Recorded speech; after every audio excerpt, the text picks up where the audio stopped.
Hi,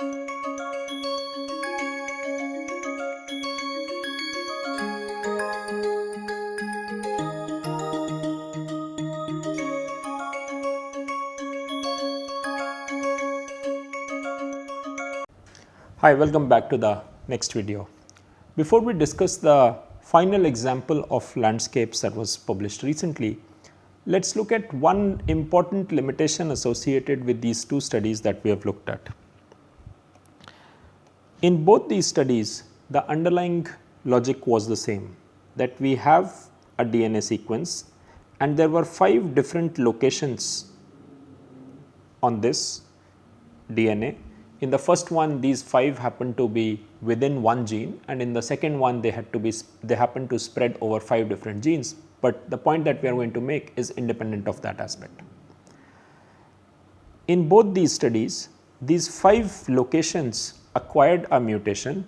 So let's imagine that, again for simplicity, let's imagine that the nucleotide that was present prior to mutations, so this is ancestor prior to mutation,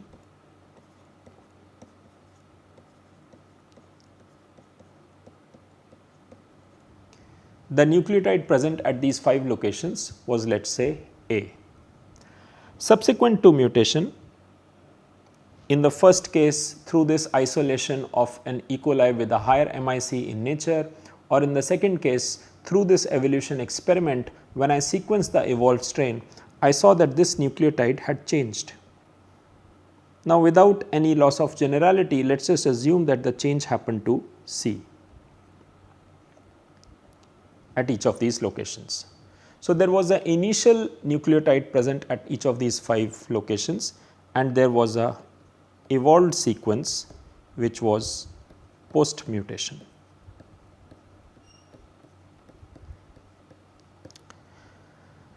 So, in this case, using these ancestral and evolved strains, we studied evolution as A transitioned to C in each one of these, and we called these mutations A, B, C, D, E, and we saw that going from ancestor to evolved, there were 120 paths. However, we know that DNA is not made up of 2 nucleotides, the ancestral and evolved, it is actually made up of 4 nucleotides. So, what got missing here is that we did not take into account G and T at all. So, these were completely omitted from these studies. Again, I am writing A and C, these nucleotides could be different, but the point is that at every one of these 5 locations, we only worried about the 2 nucleotides that happened to be present prior and after the mutation and did not worry about the other 2. As a result of this, when I am talking of number of genotypes that I can construct, so let us imagine that I want to construct a genotype choosing between these 2 genotypes. So, I have the rest of the places the genotypes are identical. When it comes to first position, I can either choose an A or choose a C. That means I have 2 options of which nucleotide to choose when I am choosing when I am trying to make a list of all possible genotypes from these 2 sequences. When it comes to position number 1, I can choose either A or C. When it comes to position number 2, it is again 2, and so on and so forth. So, for all 5 positions, I have 2 possible choices to make. I can either choose the nucleotide A, which was there prior to existence of the mutation, or I can choose C, which is the nucleotide present after the mutation. What that means is, in such a scenario, the total number of genotypes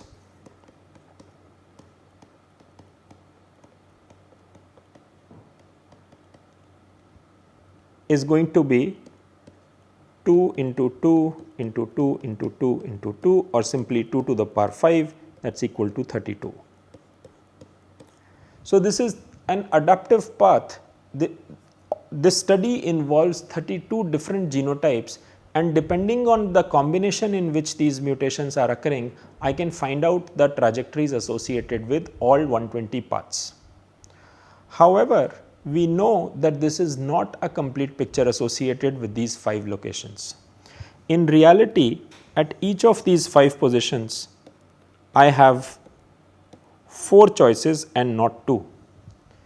Not only do I have a choice of A or C, but I also have a choice of G or T, which means the total number of paths that are available or the total number of genotypes that are possible with variations at these 5 sites is not 2 to the power 5, but it is actually 4 to the power 5,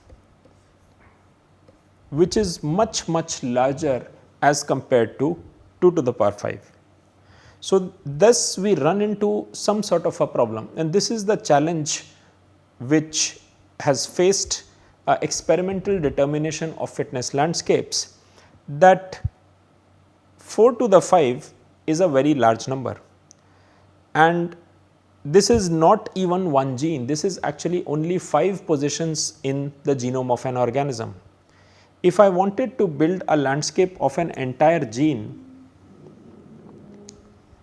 remember yesterday in the previous video we sketched some numbers, and we said that for a gene which starts with ATG ends with TAA, this length is typically 10 to the power 3 nucleotides. At each of these nucleotides I have 4 choices. That means the total number of DNA sequences of length 1000 is going to be 4 to the power 1000, which is an astronomical number, not possible to construct in lab and then test and construct the entire fitness landscape. So, more recently the effort has been that instead of worrying about the complete sequence of the gene, we will do the following. We have ATG to TAA. We will not worry about the entire sequence of a gene, but we will only worry about some parts associated with the gene which we know are important for function. When we define a gene which is eventually transcribed and translated into protein, and this protein, let us say, does some catalytic function of converting X to Y, then we know in a lot of cases that there are certain amino acids in the protein which are very important for catalytic function.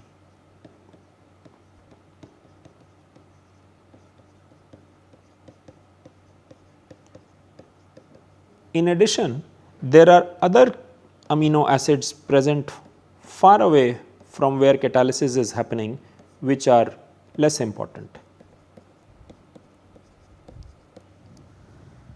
So, we have this understanding for several proteins, and our effort has been to understand how amino acid residues define the catalytic properties of a particular protein. Hence, one approach has been to only focus on sites which are important sites, and in this way we limit the number of possible DNA sequences, because we can't do it for 1000 nucleotides, but let us say this was only there are only 6 important sites like drawn in this cartoon, then we can make 4 to the power 6 DNA sequences and test for the catalytic performance of each one of these 4 to the power 6 sites. 4 to the power 6 is still a very big number, but it's possible now to test this quantity of DNA sequences and their corresponding fitness. So, that is the approach that the third paper has taken, which is by which was published last year in Science by Wagner and co-workers.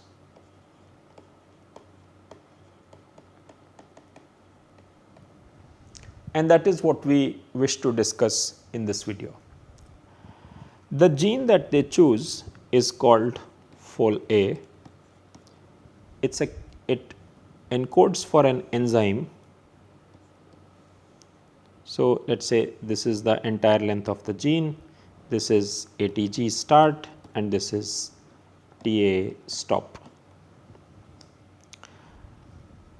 This of course undergoes transcription, undergoes translation, and then this folds, and the resulting protein is called dihydrofolate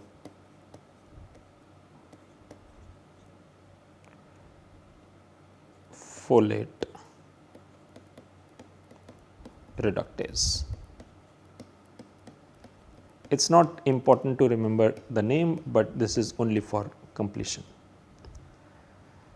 So, what they do, what is known from previous studies of DHFR, that there is a part of the gene somewhere near the close, near the start of the gene. This is a 9 base pair region,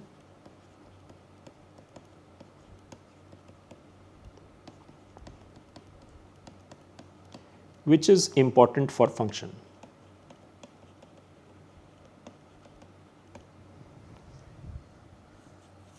And the function is to catalyze a reaction which eventually leads to a synthesis of tetrahydrofolate, which is an important metabolite in the cell. This 9 base pair region encodes for 3 amino acids.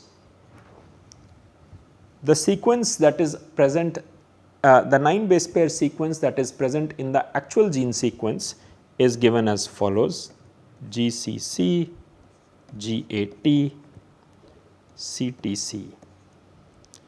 GCC in the standard genetic code encodes for alanine, which is represented by A. GAT encodes for aspartate,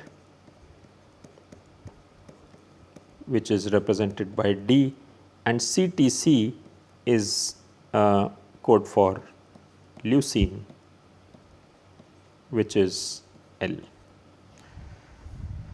This is amino acid number 26, this is amino acid number 27, and this is amino acid number 28 in the coding sequence associated with this. That means prior to this region, there are 25 amino acids, which means, and each one of these amino acids is encoded by 3 nucleotides, which means that there are 75 bases before we get to this catalytically important site. So, I have a region of DNA which is 9 base pair long. What is also known previously, that mutations in this region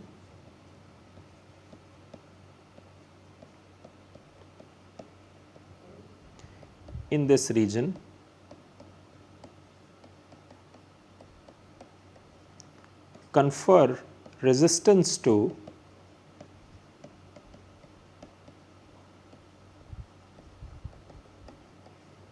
an antibiotic called trimethoprim.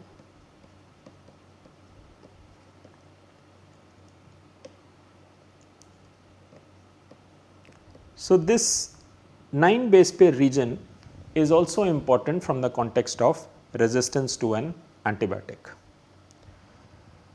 Using all of this background, the strategy that Wagner and co-workers adopt is that in this 9 base pair region,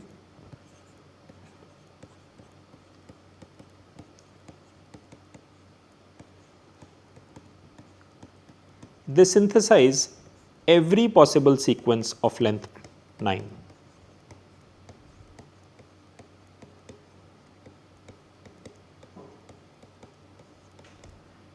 Every possible DNA sequence of length 9. What that means is that there are going to be 4 to the power 9 DNA sequences that have to be constructed. This will start with something like all A's and go all the way and maybe end with all G's. And in between there are all sequences, all possible sequences of length 9. So, you construct this. So, let us say we have the first let us say we have a bacteria which is carrying sequence number 1.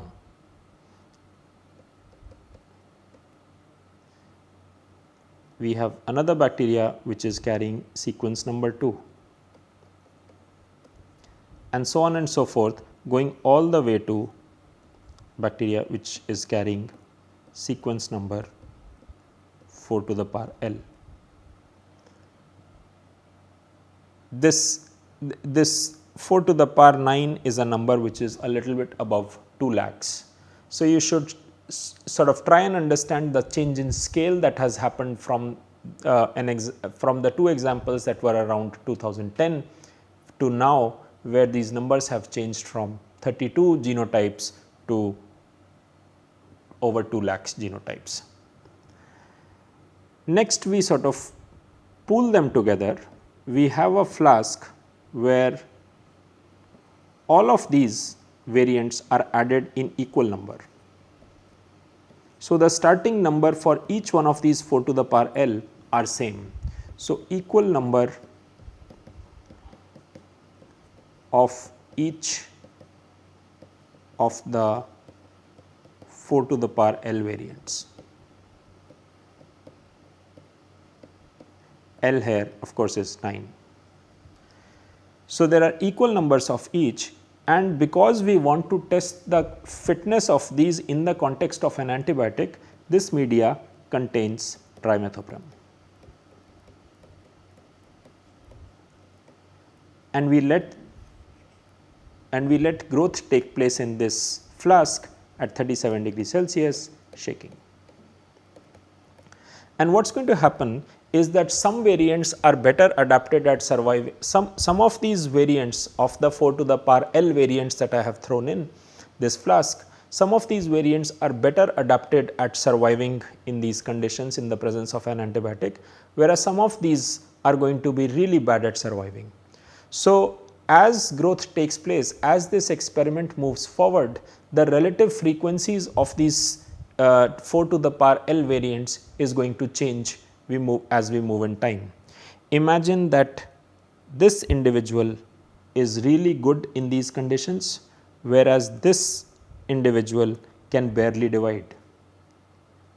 So, as the experiment moves forward, what I might see in a few hours time is that now the flask contains the following.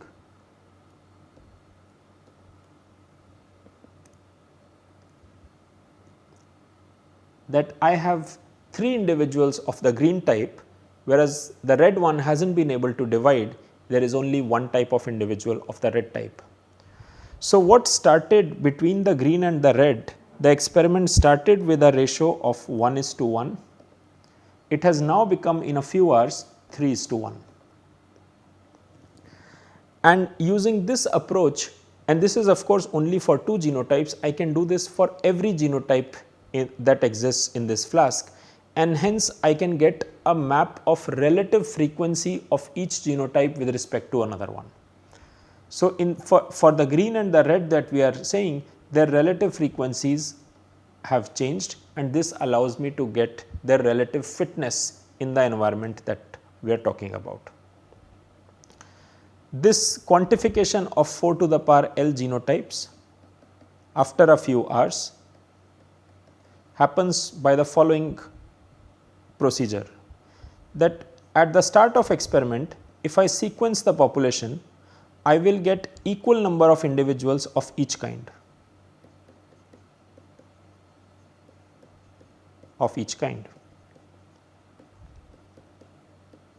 However, as the experiment goes forward, because differential growth has taken place, some genotypes have grown more and the others have grown less, their relative frequencies are no longer 1, and hence now if I deep sequence this population, I will get unequal number of individuals of each kind.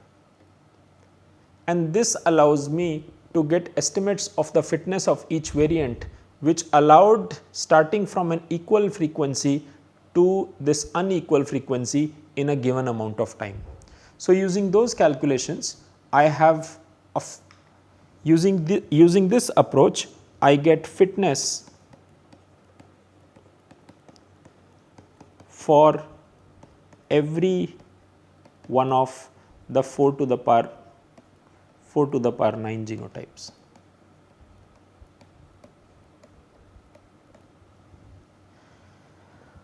And not just that, I also know that in these 9 genotypes, in these 4 to the power 9 genotypes, let us say there is genotype 1 and let us say there is, this is genotype I, this is genotype J. Let us say the only difference between them is just this one mutation. They are the same at all of the other 8 positions. That means Hamming distance between ij is equal to 1, which means that using this fitness data and using the Hamming distance between each pair of sequence, I can draw a fitness landscape.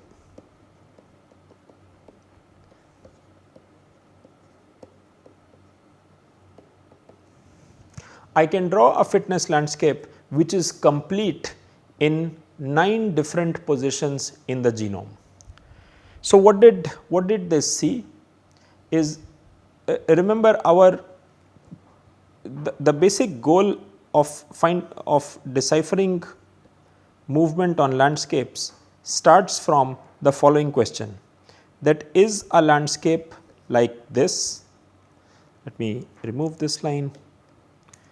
Is the landscape like this, which is single peaked, which means irrespective of where we start from, the populations are going to move towards the same peak, and hence evolution is very predictable. Or is the structure of landscape like this?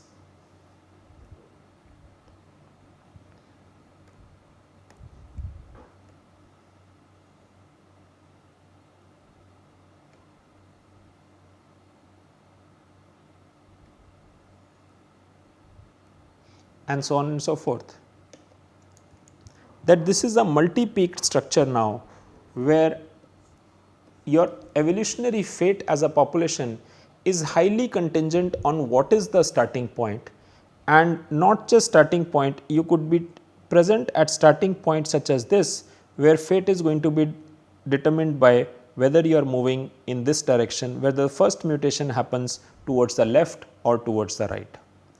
So, that is a question that they answer using this landscape, which is complete in 9 possible positions within the framework of this gene called folA. Now, remember, if we compare the lessons we learnt from the first example where we did, which had 5 mutations in the first gene, we saw that the landscape was landscape was dictated highly by sign epistasis, which means that there are going to be lots of peaks in this landscape. In fact, we saw that of the 120 pathways, 120 paths to transition from 0 mutation to 5, only 18 were permissible and 102 of them had a local peak in them. So, the first question that we ask is that how many peaks are there in this landscape? And what their data shows in the paper published is that this landscape has 514 peaks, which means the population could get stuck in this peak or this peak and so on and so forth, and there are 514 of them, peaks like this, which means such a high number of peaks tells us that evolution is highly unpredictable.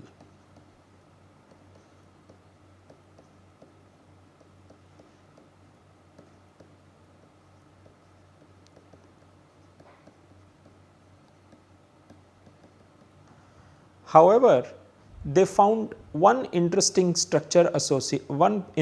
property associated with this particular structure.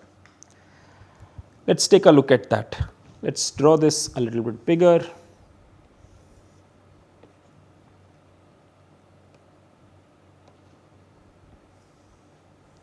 one peak, more peaks,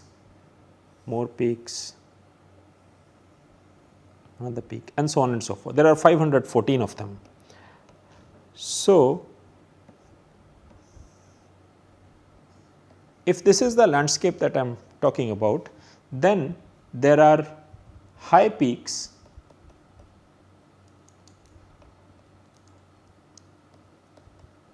and there are low peaks.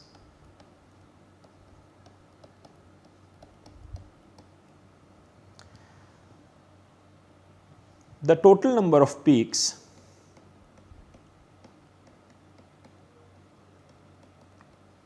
is 514. High peaks are fewer in number, low peaks are more in number,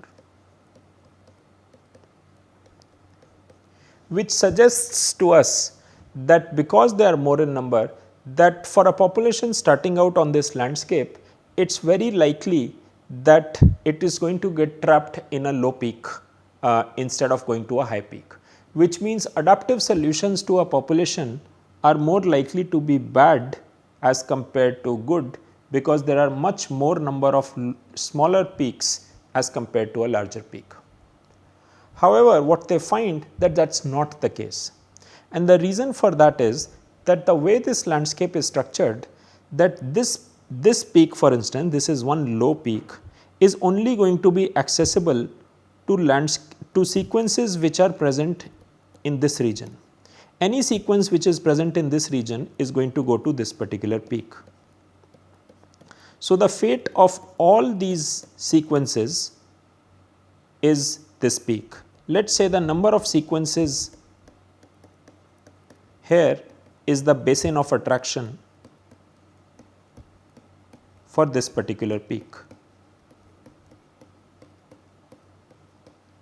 Similarly, each one of these peaks, local peak, has a basin of attraction such that if any sequence started out from that basin, it is going to end up on that particular peak. What should become apparent from this figure is that larger peaks have a much larger basin associated with them as compared to smaller peaks. As a result of which, that even though there are fewer in number, the total fraction of landscape which is the basin of attraction for high peaks is close to 80%, which means despite there being fewer number of high fitness peaks, 80% of the starting sequences are going to end up at these high peaks, because these higher peaks have a much larger basin of attraction as compared to all these large number of small peaks even put together. That was the main result associated with this paper.